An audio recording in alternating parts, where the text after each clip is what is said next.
Good morning, everybody, and welcome to episode 2 of the Coffee Morning.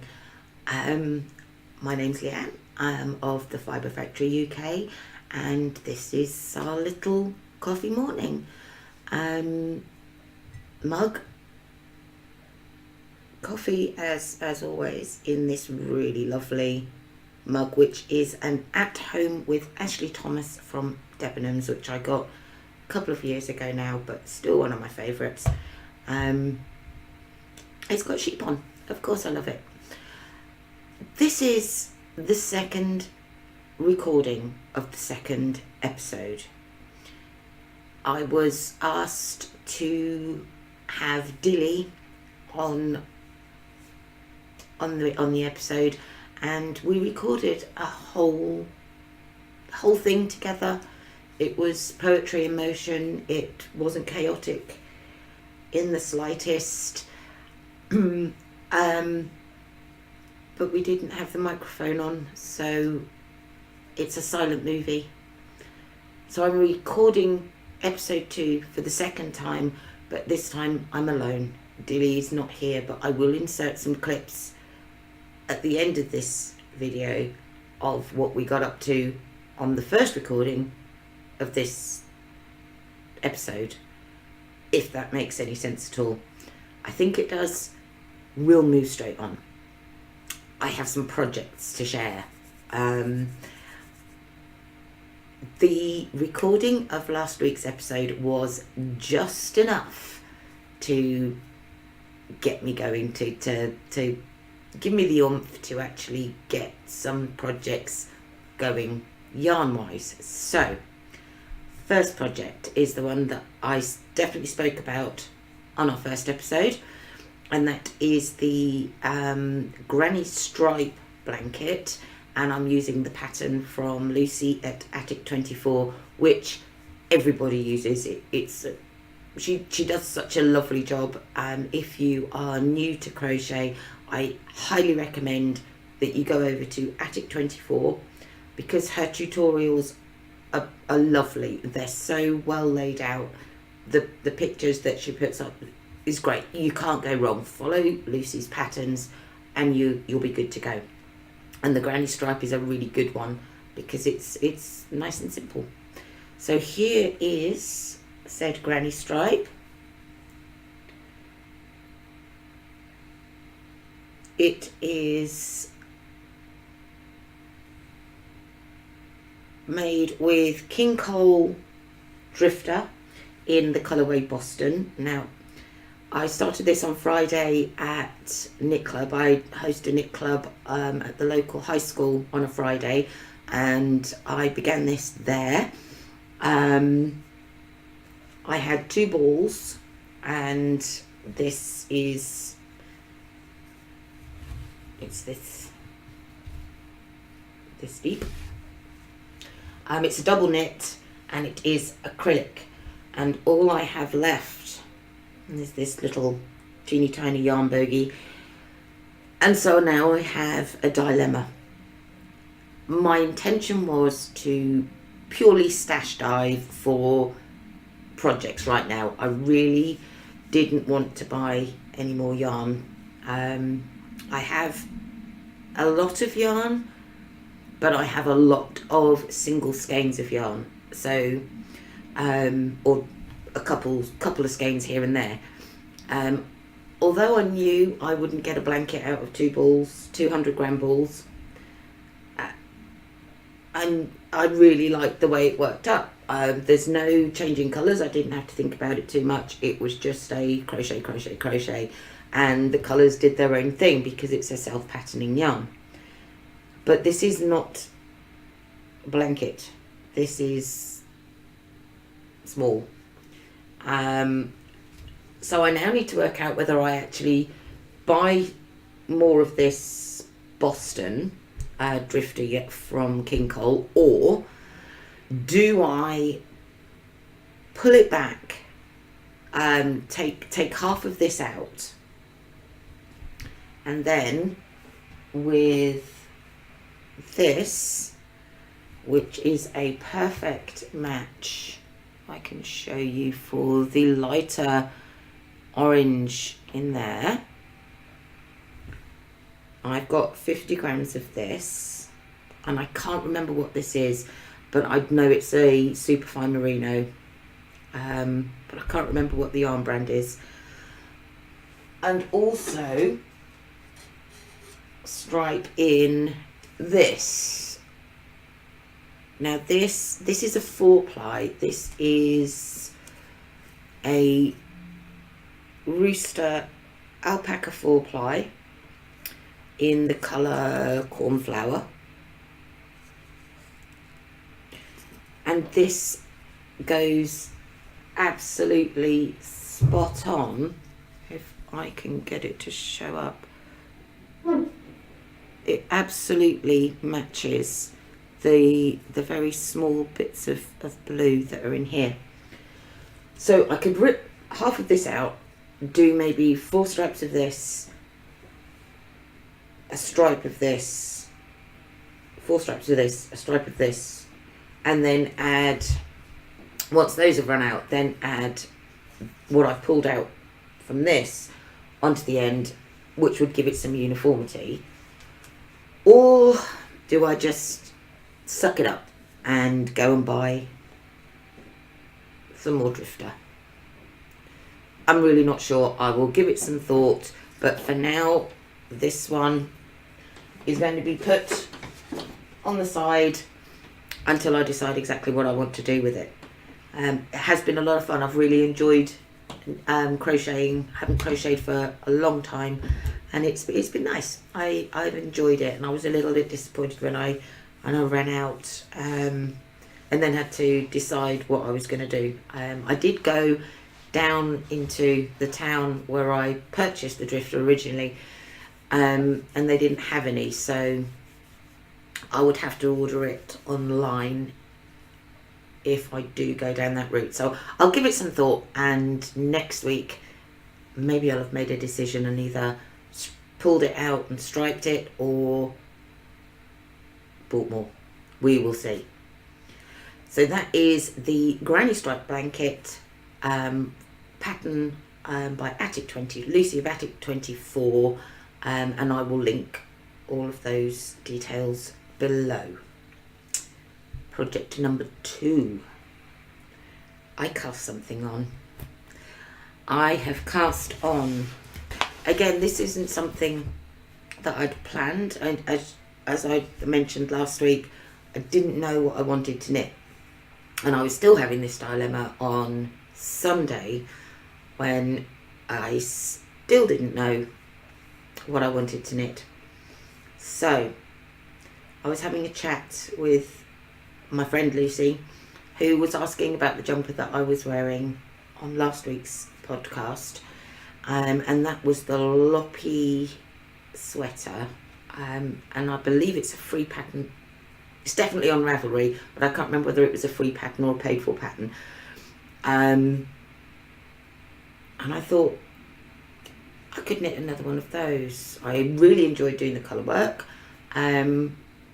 The only thing I didn't like about it was that there was no ribbing or anything on the sleeves, but I could have put that on, but didn't know that until after it had been completed, and I certainly wasn't going to unpick just to add a little bit of ribbing because those sleeve edges do curl. So I went on to Ravelry, which it's such a rabbit hole. You go onto Ravelry, you don't come out the same. But I came across this, and this is the Humulus sweater by Isabel Kramer. It is beautiful, and the patterning, the colourwork patterning is supposed to be reminiscent of hops, and I think it's beautiful, absolutely beautiful. It is a paid for pattern on Ravelry. I believe it was €5, so £5.04, I think. So I purchased the pattern, saw it, loved it, bought it, and then remembered that my intention was to stash dive for the yarn to make whatever project it was that I was going to cast on. Now, I have multiple single skeins of just about everything, or a couple of skeins here and there, but generally I've got lots of single skeins. None of the colourways that I had were enough to make a sweater, so I had to buy yarn, which was exactly what I didn't want to do, but I needed to knit this humulus sweater. So I did buy yarn, and I cast on yesterday, which was Tuesday. It's top down, and this, if I can get it to lay flat, it's always difficult on a top down. This is the humulus.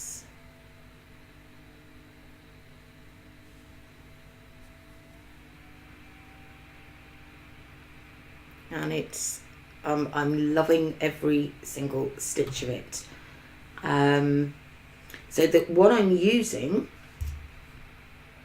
is, for the colour work, I am using this little beauty, which is one of my own colourways. It's called Festival, and it is an 80-20. It is 80% superwash merino and 20% bamboo, so it's ridiculously soft. And then the yarn that I bought is this one, which is imaginatively called Beige, because it's beige. I knew I wanted a very neutral tone for the bodywork, but I didn't want a cream. I wanted something either grey or a beigey colour. Now I'd popped down to the yarn shop where I'd purchased the drifter, and they didn't have it, so I had a look at their double knit, because it's a double knit sweater, and they didn't have anything that floated in my boat particularly. So I thought, okay, so I'm not going to be able to cast it on right now. I will have to go onto the internet. So if I'm going to order for the blanket, I will order for the sweater at the same time. But I really, really wanted to cast it on at this point.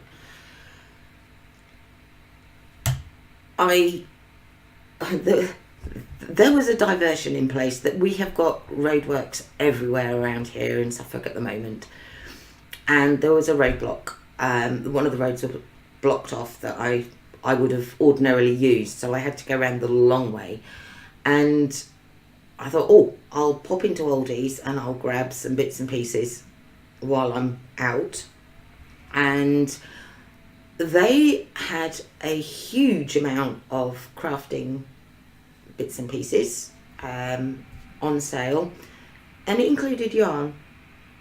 And that is what this is. This is Aldi's 100% acrylic beige double knit, 4 balls for $3.99. So that's 1,200 meters for $3.99. And I ummed and I ahed, and I had a squeeze, poked my finger in, because there was a little thing in the bag that said touch me. So I did, and I thought, well, it's, you know, it seems nice and soft. It's $3.99. If it's really not up to much, I can put it in a blanket. Acrylic in blankets, I think, is just a match made in heaven, because you can chuck them in the washing machine. Anyway, I bought it. I brought it home. I got my pattern. I put the yarn down, and then I had to think of what I was going to use for the colour work. Initially, I was going to use some handspun. I was going to use this little skein of handspun, which I absolutely love. So I cast on, and I began, and I started on the colour work.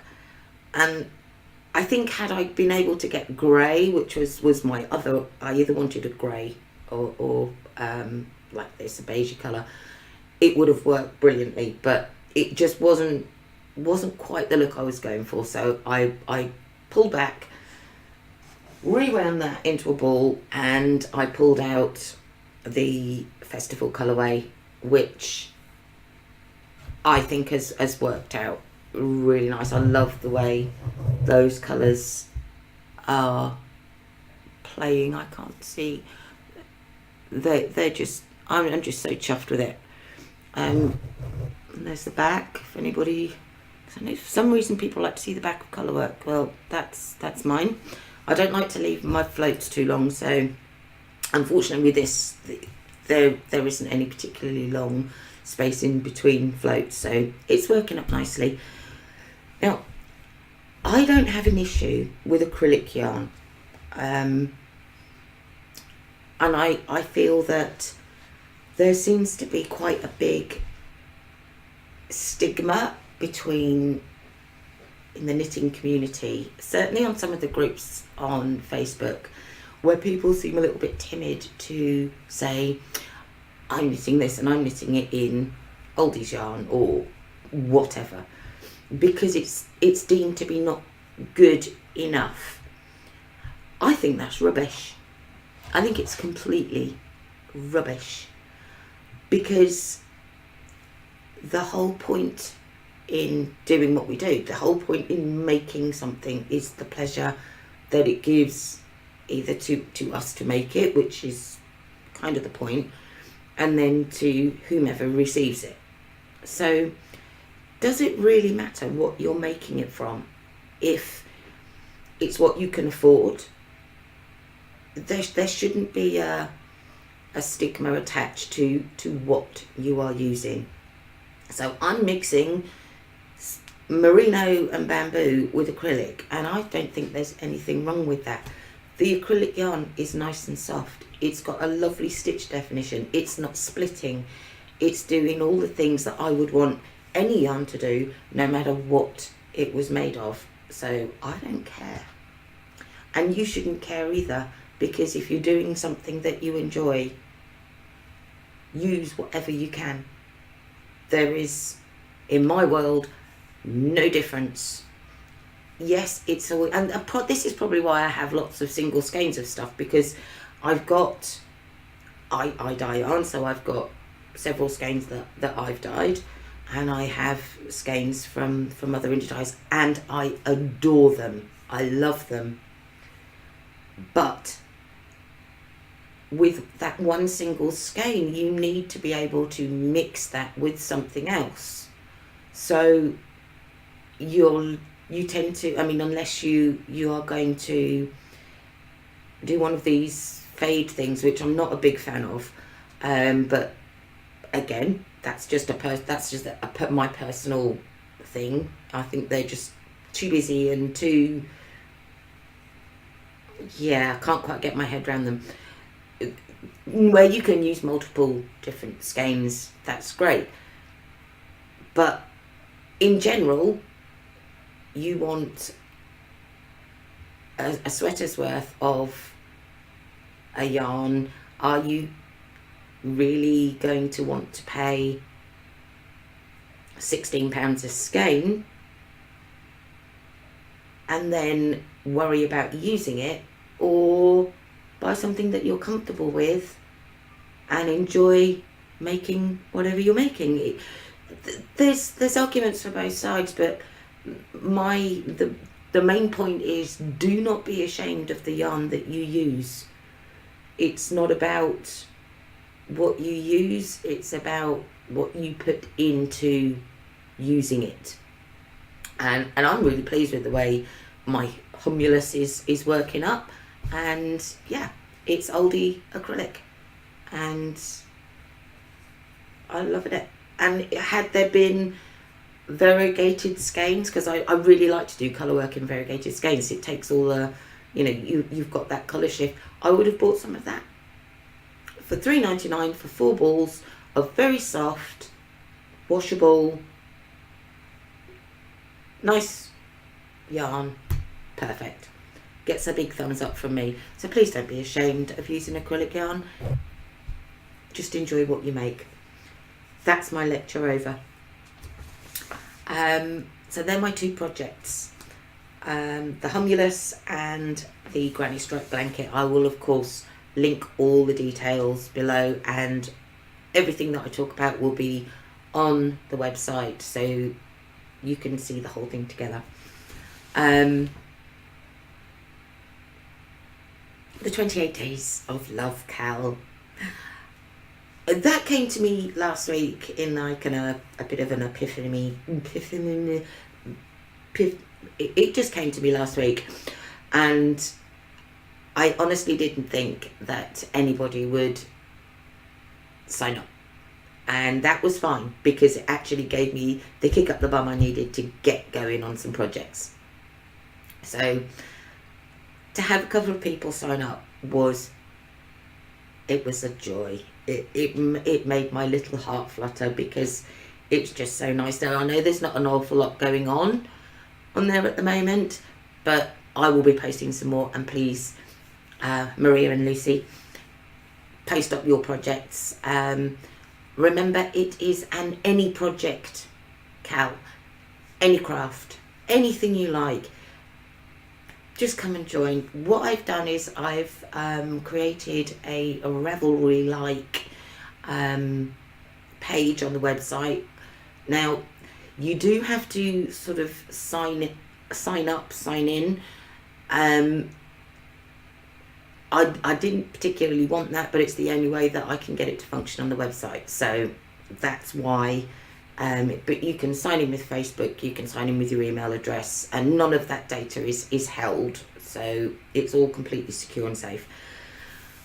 But it was really lovely to have people to join in with it, and say it did give me the kick up the bum to actually get some projects started. So do pop onto the website, do join up, and hopefully within the next few weeks things will start to move a little bit in there, and we'll get some pictures going, and there will be prizes. So I've decided it as a thank you from me to the people that actually did bother to take a bit of a chance on me and join with me and do it.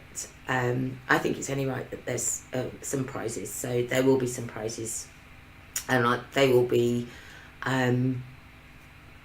distributed in March, once the Cal is completely, or the 28 days of it is completely over. But I will probably keep the page open so that we can build a little community. I have been asked, why not a Ravelry group? I don't know Ravelry well enough. I don't use Ravelry enough to know how to go about it, and equally, the longer I spend on Ravelry, the more money I will spend on yarn. So it's safer for me just to keep it on the website for now. Obviously, if it's what people would prefer, I will do my research and work out how to do it. But for now, it's going to stay on the website, where I've got everything all under one roof, so that I can be there and monitor it if necessary, and respond to people. I do like to try and respond to people as soon as they have posted. So that's why it's on the website. Again, all the details will be below.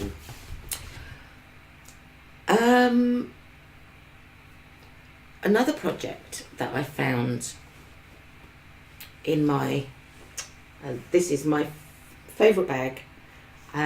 When I say it's my favourite bag, I've only got 3, and I found this, and it had my socks in it that I started in the summer of last year.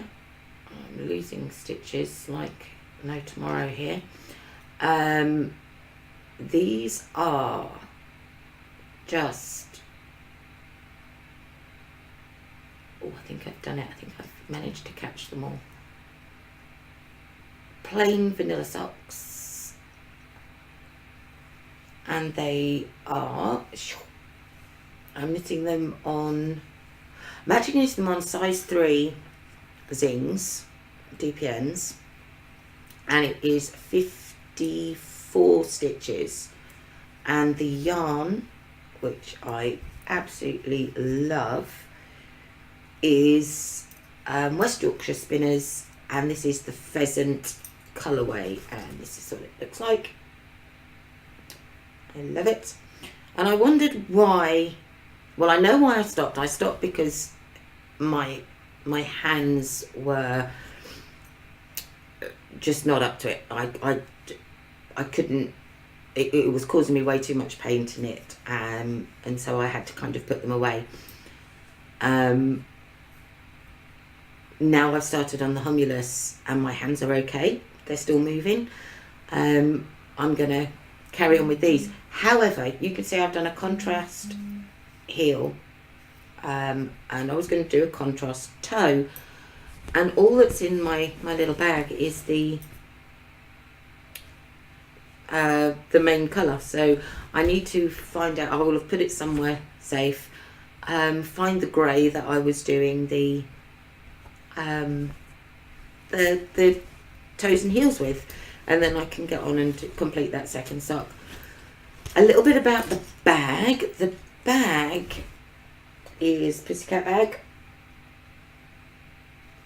and I have the matching GPN cozy, which has got a kitchen sink in it right now, and this is handmade by Debs at Fondant Fibre.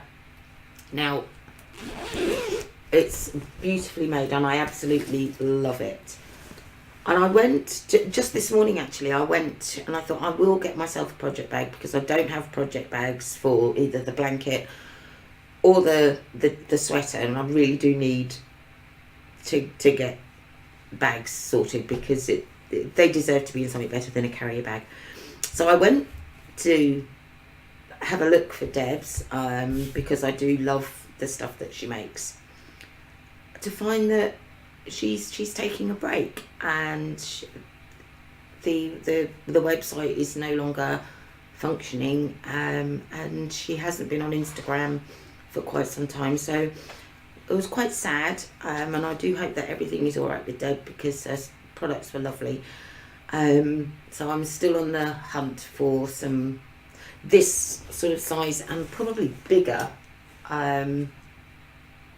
project bags. So if you have recommendations for project bags, let me know, because I like to support our crafting community, and as much as I have a huge amount of fabric, which I'm sure I could make myself a project bag, right now I think I need to just focus on what I'm doing and keep going with that, and then maybe I'll try and make a project bag if I can.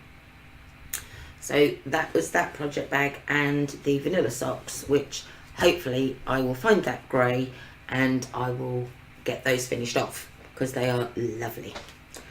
What else?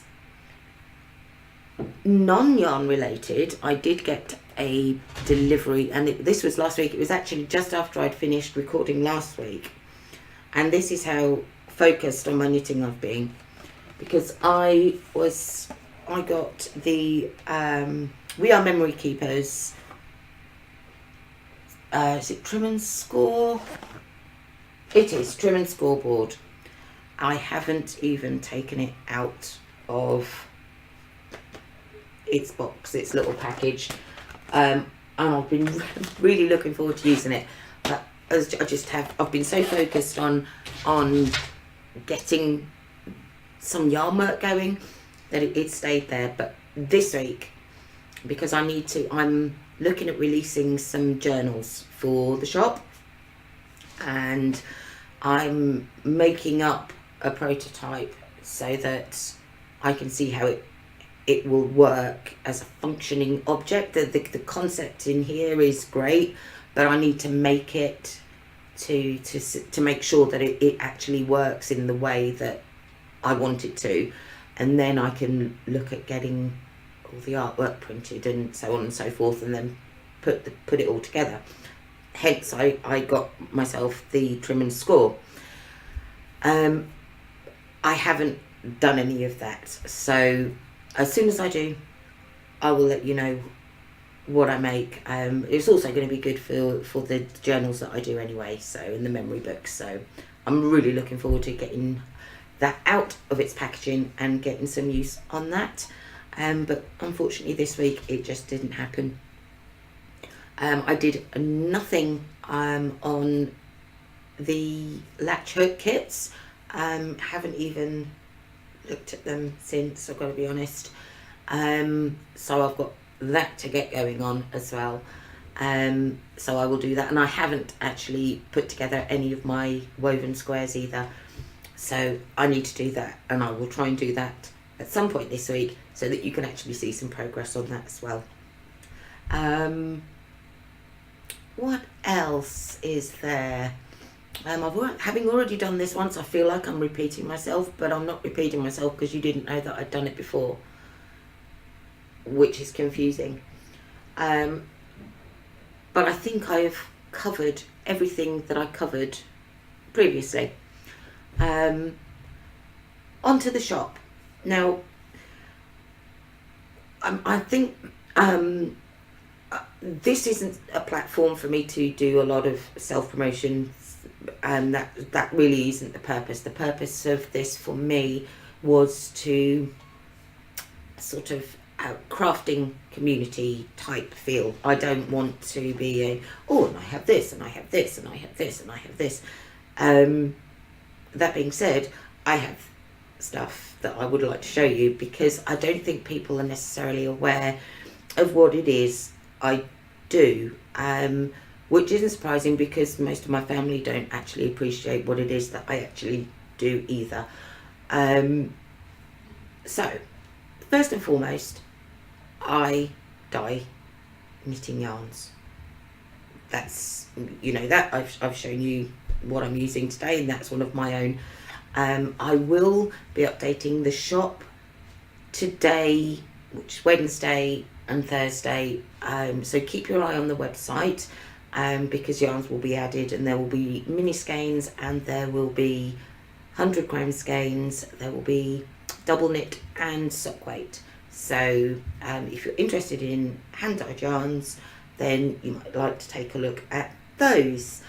I also make pin looms. Now, somebody asked me about what's the dimensions of your pin looms and so on and so forth, not realising that actually we make them, and I felt really strange sort of saying, no, I'm sorry, I'm not going to give you the measurements and all this, that and the other, because I make them, and it took a long while to develop them and to perfect them, and they are a bit of a pride and joy.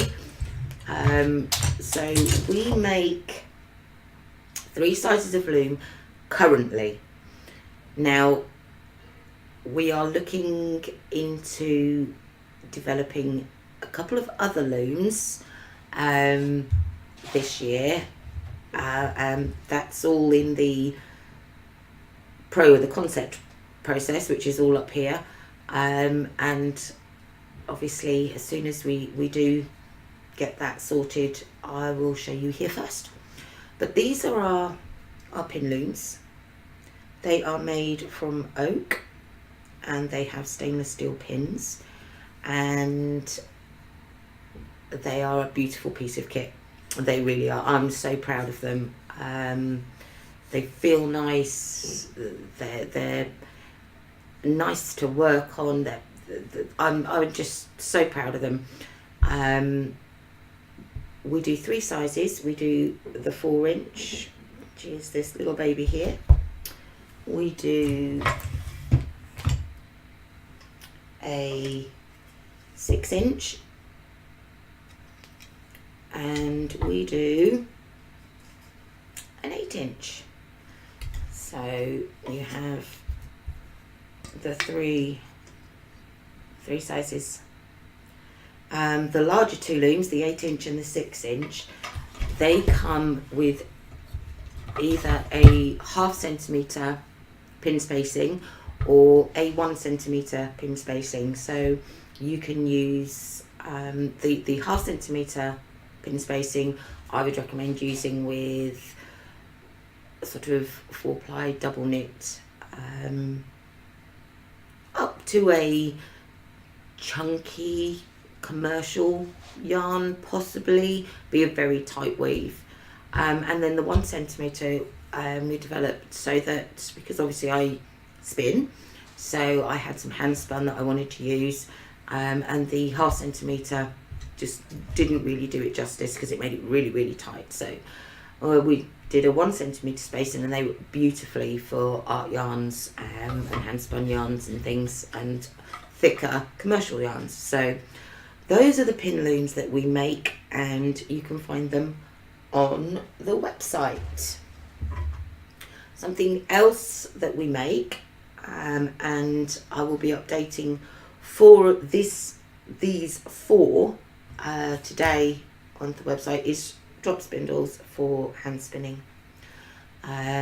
Each spindle comes with a little hand-dyed mini braid of fibre, and this is Corriedale, because I think my experience, merino is lovely, but it's actually not the most forgiving fibre for somebody that's just starting out. I find that Corriedale is slightly better for those who's starting out. So I have 4 spindles that I will be updating today, and that is this one.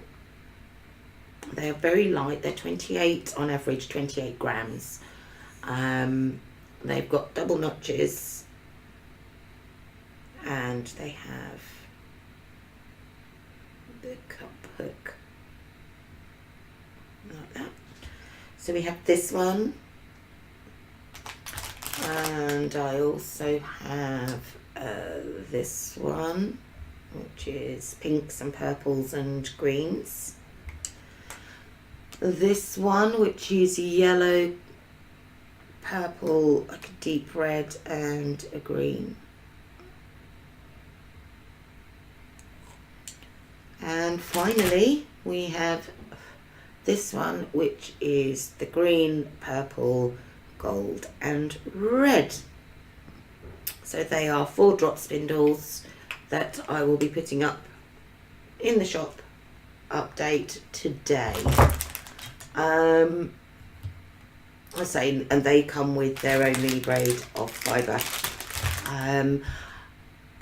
There may be some spinning fibre. I'm not sure. I have to go and have a look, because I am getting everything ready, because I'll be starting to dye again in the next couple of weeks. So there will be more yarns. There will definitely be a lot more fibre, a lot of alpaca fibre, which is going to be beautiful. This coming year, I'm not sure how much processed fibre that I'm going to do, because I did have a lot of problems with my hands last year, and I need to pace myself a little bit and make sure that it's not. So there will be some fibre bats and things. I will be doing my bits of bats, which are blends of lots of different things, all sorts of British breed and silks, threads, all sorts of things. They're really lovely, really textured. I will be doing some more of those, but I will have to see with regards to the whole fleece processing again this year, because as I say, I need to look after my hands a bit this year and not put so much pressure on them. So we will see, but there will be fibre in the shop. It will probably more likely be just dyed fibre that I will of course dye, but we will see. I'll have to see how what happens throughout the year. So that's it really. So that's the shop update, that's the projects. I don't think it's too bad for a week. I'm loving the Humulus. And I will be putting updates on the blog post and also Instagram. You can find me there. To contact me, to get in any way, go to the website, which is www.thefibrefactoryuk.co.uk. There is a contact me tab on there, and it's got all the details that you'll need to get hold of me, whether you want to write me a letter or send me an email or message me directly on the website. I can pick up whichever way. I'm also on Instagram as the Fibre Factory UK. Again, you can message me there, and I also have a Facebook page which is also the Fibre Factory UK, and again you can message me there. Most of the shop updates are obviously posted on Facebook, on the Facebook group, Facebook page, not group, and on Instagram as and when they're done, so keep your eyes out for there. If you have any questions, either leave a comment or contact me in one of the ways just mentioned, and I'll do my very best to answer. And other than that, thank you for joining me for episode 2 of the Coffee Morning. I will put in those clips of me and Dilly doing our silent film. Thank you very much. Thank you for the huge amount of support that I've received. It has been more than a surprise, and I am genuinely a little bit overwhelmed by it, and really, really touched by the amount of people that have subscribed and have sent me messages, and I genuinely thank you.